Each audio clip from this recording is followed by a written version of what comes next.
Hello, and welcome back to another episode of Franchise Euphoria. Josh Brown here. Today's episode is brought to you by Franchise 5. Why Franchise 5? I'm glad you asked. Growing your franchise in a slow, deliberate, and thoughtful manner is a smart way to grow. Franchise 5 helps you do this by expanding 5 locations at a time with a Zen-like focus on the geographic locations that make sense for your growth. To learn more about this, go to franchiseeuphoria.com/franchise5. That's the number 5. So franchiseeuphoria.com/franchise5. Now to today's episode.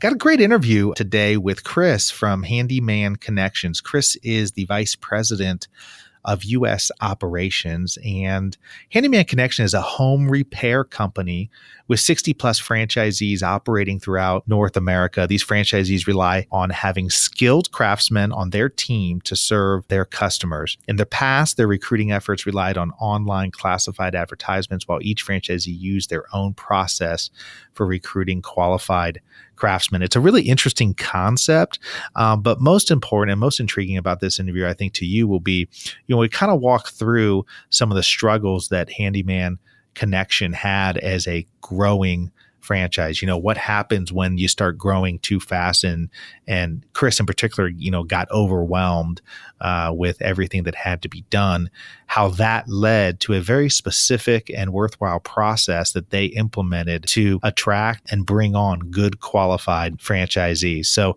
Chris is a nice guy, and we have a good, insightful conversation, and I hope you enjoy. Hi, Chris. Welcome to Franchise Euphoria. How you doing? I'm excellent. How are you?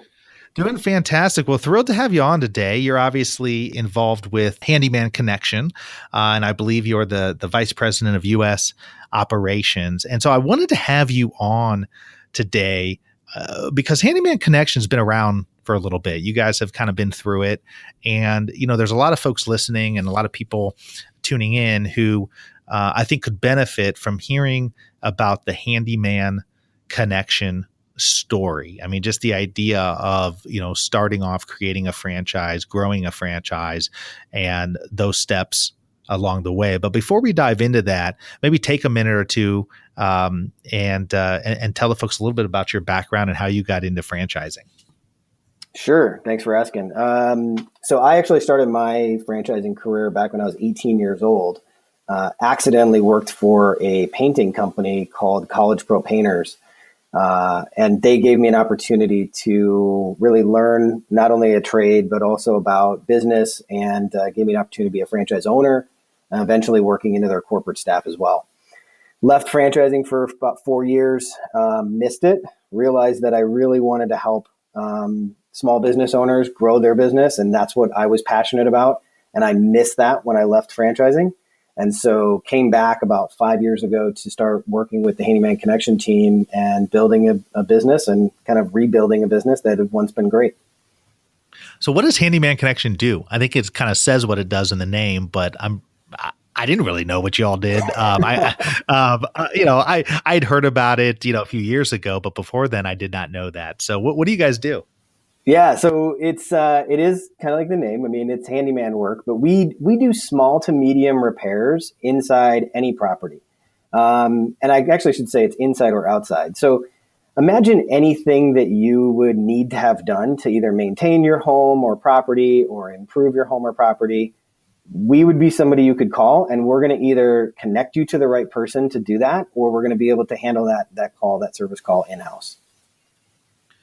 So because it's interesting because, usually you need somebody who does a deck and you kind of go to a particular person, or you need somebody who does landscape lighting.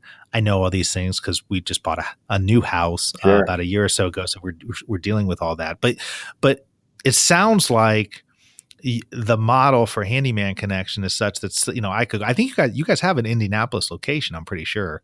I could call the Indianapolis location and say, hey, I'm looking for X, Y, and Z. And your particular franchisee in that location might say, yeah, that's fine. I can go ahead and do that. Or he would connect me with somebody else who would be able to do it. Yeah, absolutely.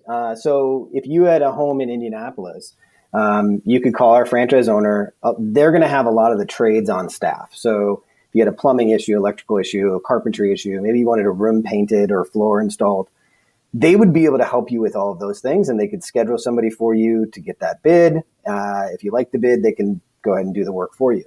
If you have something that's more unique, like maybe you need a roof repair or a really large project, like you wanted to redo all the siding on your house, they may not do that in-house. We may not do that in-house, but we could refer you to a partner in the area that we've vetted that we feel would be a really good match for you. And so we really try to be the one call, one connection for anybody in the marketplace. So who came up with this concept? So there's a pair of gentlemen back in the early 90s who they were trying to, just like you, they bought a house, they were trying to get work done and they couldn't find anybody. And the people that they found, to be blunt, they were just not very professional and didn't show up on time, and they had a lot of issues. So long story short, they developed the concept of, what if we found all these vetted professionals that we could connect with homeowners and have a better experience? The concept took off, and it grew throughout the 90s and early 2000s and all the way up until today. And where's it based out of? So it all started in Cincinnati, Ohio. And that's where our corporate headquarters is today as well. And you guys have, I believe, you have over 60 franchisees? We do. So we now span across coast to coast and all the way up into Canada. So we've got franchise owners in Canada as well as most of the states in the U.S. So talk about that. Obviously, being founded in the early 90s and now we're in 2018. I am sure there are some challenges that that you all face, just like any business. Can you talk a little bit about what some of those challenges are, and then how and then we can talk about how they were overcome? Sure. Would you like me to talk about the challenges we face today or the challenges we have overcome in the past? No, I'd like to start with the challenges you overcame in the past. Sure. So I think the first time that the business saw challenges was when competition entered into the marketplace. And so, in the early 90s, all the way through even to the early 2000s, there wasn't a lot of competition. If you remember, Google was just getting going. The internet was still fairly new. And so there wasn't a lot of competition for people to find a contractor. Well, mid 2000s, Google obviously entered into the marketplace, and that helped in search. And then there was a number of companies like an Angie's List that started up, and it just changed the marketplace a lot. And so we had to go through a period of time where we really figured out, were these companies going to be friend or were they going to be foe? Evaluating them, working with them. And eventually we figured out a way to work with most of them. On top of that, when you have a successful business, you also start to get a lot of copycats. And so other companies started doing exactly what we were doing. And so those are some of the things that we just had to work through internally. I wasn't here during that time, but that's what the company had to do to get to where it is today. Well, and so did you guys, one of the things that I consistently hear about, obviously, when working with new and emerging and growing franchisors is that, it can be a bit of a challenge to find good qualified prospects in terms of people becoming franchisees. Was that ever an issue for Handyman? Yeah. And I'll tell you what, it's always an issue. I think today, even more than ever. It's interesting to see, when the economy is really good and the job market is really good, there's not a lot of pressure for people to start up their business because they can find a job really easily. Whereas, so today, even one of the biggest issues is finding people who are ready to take that leap into franchising. They want to be their own boss. They want to own their own business when the job market is so good and they have these alternatives of a nice paying job. So I think that's even a big issue today. It's finding the right people and evaluating them and making sure that we're a good fit for them and they're a good fit for us.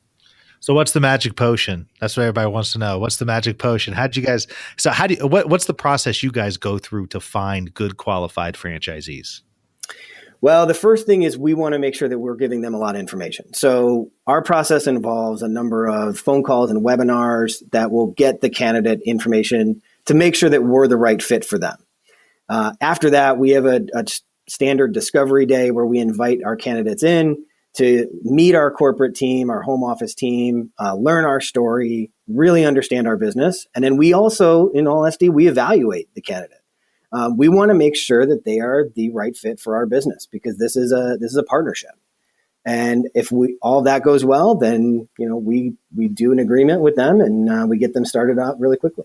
So how are you finding candidates at all? I mean, it sounds like a crazy question, but it's a big question for a lot of franchisees. Is what kind of things are you doing, or things that Handyman has found successful in the US, to identify, to even get people interested, right? I mean, there's a whole lot of franchises out there.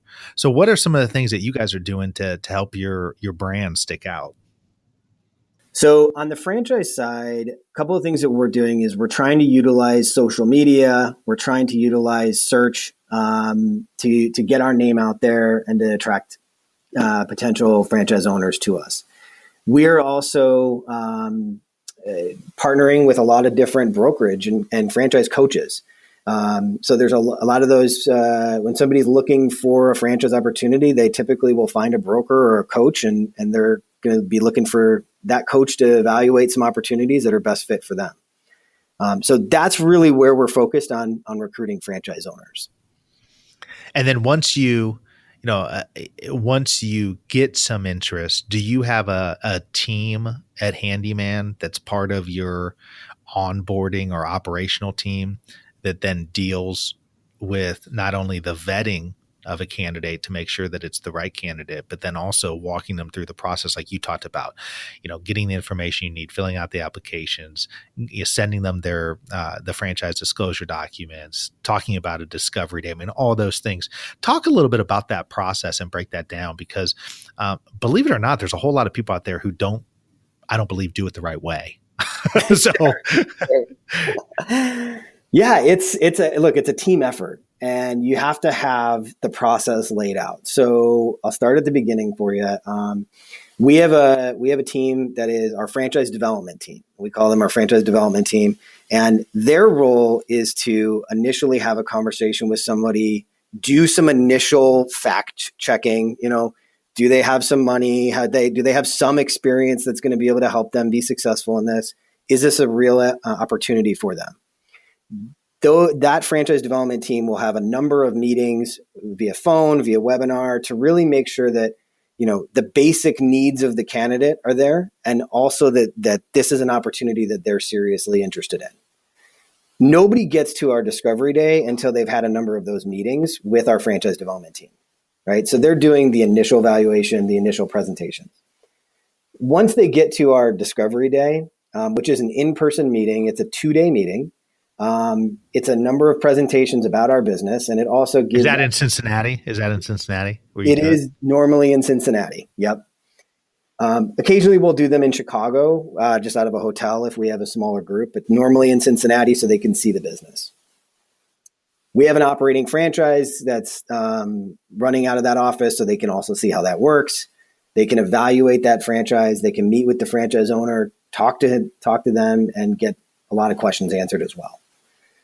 So we want to show the business, and we want to show the business, warts and all. Make sure that this is the right fit for you, right? Once they go through that, and we've evaluated them, and they've evaluated the business, at that point it gets turned over, and a franchise agreement is signed.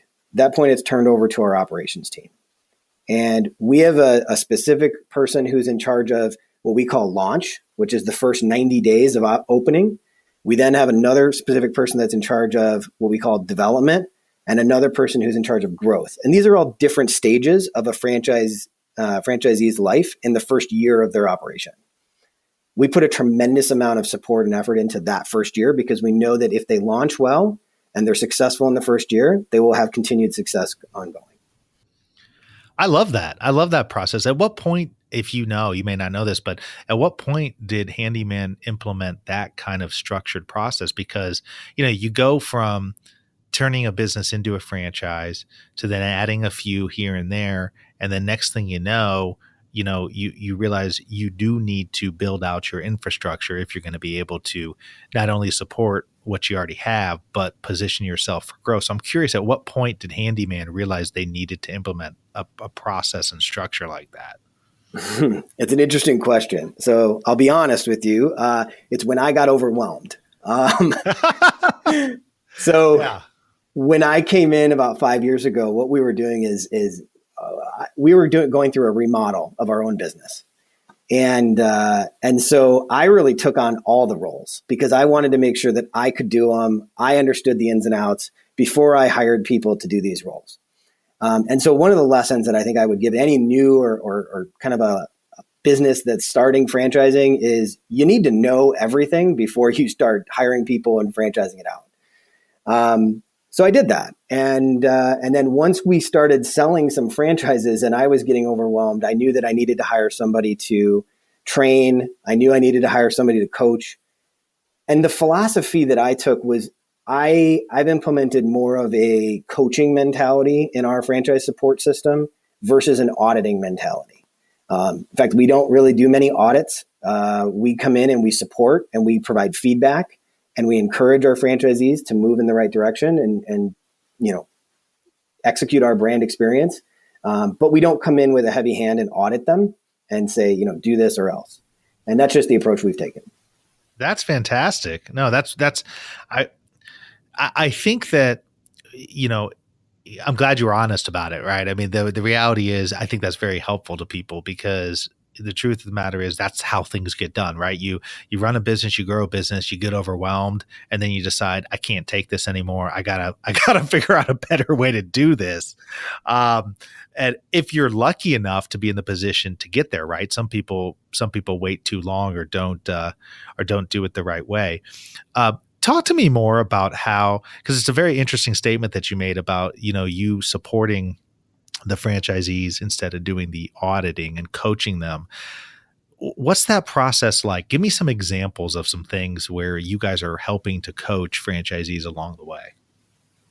Good question. So in most franchise systems, their consultant or the person who's coming from, quote unquote, corporate headquarters is typically coming out into that franchise location with an audit checklist. And they're checking yes, no, you scored a 10 on this or you scored a 1 on this. And what it typically creates in franchising, in my experience, is a dynamic where it's corporate versus the franchisee. And I don't really like to work in that dynamic. And so I made a conscious decision that we're not going to go out and do audits like that. What we're going to do instead is we're going to provide an experience that our customers should be getting. Okay. And we defined it as our brand experience. But our customers should be getting this. And we aligned with our franchise owners on what that experience should be. And it took a long time to do it. I mean, we spent 2 years developing this. But when we implemented that, we had the buy-in of our franchise owners. And so when we go out, we talk about the experience the customers should be having.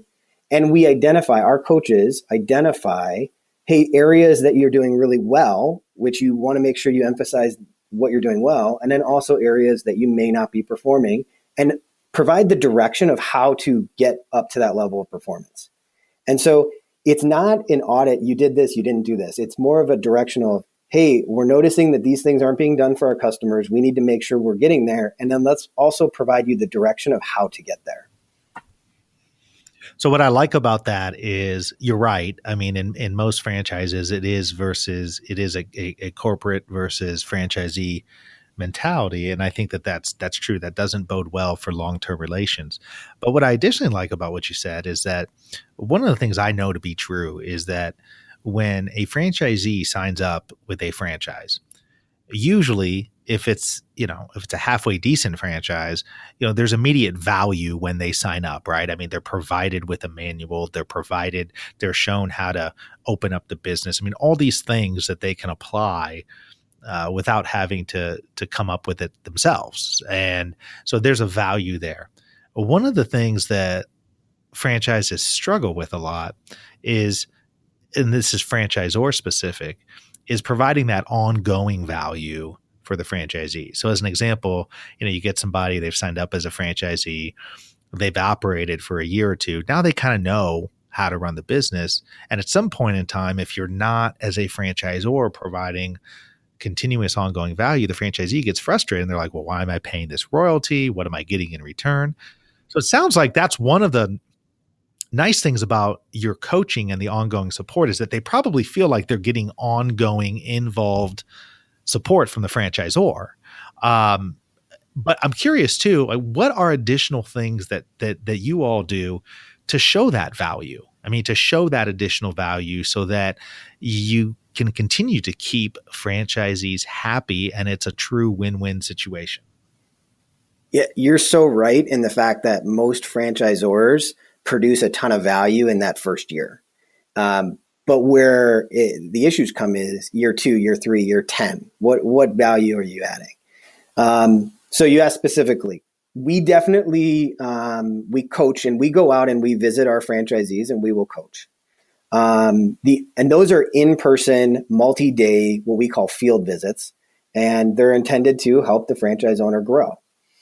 The other things that we do specifically are we utilize peer groups. And so we get a group of like-minded franchise owners, we get them together, and we facilitate that group, that small group, meeting with each other and really helping each other. One of the things that we've learned is that the value of being a part of a franchise system is that you're not doing business alone. You have other people who are in the trenches who are doing the same thing as you. And sometimes it's easier or better to hear the advice from those people than it is from, the quote unquote corporate guy that's coming in. And so we will facilitate those meetings. Those groups will typically meet 2 to 3 times a year in person. So they definitely invest their own time and money into meeting, but we'll take care of a lot of the cost of the meetings. We'll facilitate it to make sure it's done right and everybody's getting value. The other thing is we have committees, and we have a number of committees where we specifically ask for our franchisees' feedback so that we can push things like new technology, right? What new technology should we be implementing? How should we be branding the business? And we want them to give input so that we can implement things that affect everybody in the entire system. That's really great. I mean, I appreciate you saying that. I mean, I think that's obviously a big issue. A big issue in franchising. I'm curious, before we go, and thank you, by the way, for your time on this. I think you've added a lot of value to the conversation. So I'm curious if somebody were, what kind of franchisee are you guys looking for? I always find that, as a franchisor, you gotta, usually have an idea or a model in your mind. What kind of franchisee does somebody have to have a handyman background to become a Handyman Connection franchisee? So I'm glad you asked that, because a lot of people think that is who we're looking for. Most of our franchise owners are pretty terrible at swinging a hammer. So they are not handyman per se. Some of them can do it, but we're really looking for that business owner. Our franchise owners are, in kind of a weird way, they're more of logistical managers or sales managers than they are doing the actual work. The reason for that is our franchisee is recruiting subcontractors a lot of times, or employees that are going to do the work. They're going to go out there and estimate the work as well. And then they have typically an office staff that is helping the logistics of customers who are calling in, getting attached to the right person, and sending that right person out to give that customer the right experience. So more of a business-minded person, definitely have to be interested in kind of like logistics or operations, or really interested in sales, not necessarily knowing how to do the work. So for anybody who's interested, and if you are interested in this franchise, I would highly recommend that you do your due diligence, search it out. This podcast is not a substitute for that. Please, does not. Chris is a lovely guy, but you got to make sure it's the right fit, and everything is, I's are dotted, T's are crossed, all that stuff. So if somebody wants more information, should they reach out to you directly, or do you have a contact that you can provide? Yeah, absolutely. So I would suggest first check out our website, handymanconnection.com. There's a link to become a franchisee on the website. Tons of information, videos, background. You can even fill out a form to have somebody contact you right there. And I would say that's probably the best route to go. Perfect. Well, thank you, Chris. You've been a wealth of knowledge. I appreciate you coming on and sharing the Handyman Connection story, and I wish you best of luck in the future. Thanks so much. I appreciate it. Thanks for being with us today on the Franchise Euphoria podcast. If you enjoyed this episode, please be sure to go to iTunes and provide a review. Also, please remember that although Josh Brown is a licensed and practicing attorney, nothing contained in this podcast should be construed as legal advice, because it is not. The information contained in this podcast is general and educational in nature, and none of it should be relied upon as legal advice. That being said, if you have questions for Josh and would like to contact him, please email him at josh@franchiseeuphoria.com. Thank you so much for listening, and we hope you tune in to our next weekly episode.